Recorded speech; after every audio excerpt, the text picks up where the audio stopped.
میرے پاس ایک ویڈیو آئی ہے، جب وہ ویڈیو میں نے دیکھی تو مجھے حیرت ہوئی، بہت تعجب ہوا، لیکن یہ ایک ایسے شخص کی ہے کہ میں سمجھتا ہوں کہ جسے نہ توحید کا مطلب معلوم ہے، نہ شریعت کا معنی اور مفہوم جانتا ہے، نہ بدعت کی حقیقت سے یہ شخص واقف ہے۔ اور توحید کے بارے میں تو یہ اسی توحید کے اوپر ہے جو میں پہلے کہہ چکا ہوں کہ شیطانی توحید، یہ وہ توحید ہے کہ جو وہابی خیالات سے زہر آلود ہے۔ لہٰذا اس توحید کے دھوکے میں نہیں آنا ہے کہ ہم یہ سمجھے کہ یہ شخص توحید بیان کر رہا ہے اور امت سے یہ کہہ رہا ہے کہ امت کی اکثریت یہ توحید سے ہٹی ہوئی ہے اور اس کی توحید صحیح نہیں ہے۔ بہرحال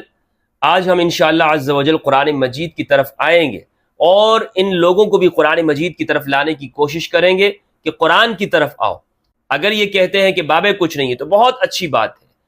تو کسی کی ذات کچھ نہیں ہے، قرآن سب سے مقدم ہے۔ اگر یہی نعرہ ہے تو پھر قرآن سے مسئلے کو سمجھیں گے، پھر کسی کی ذات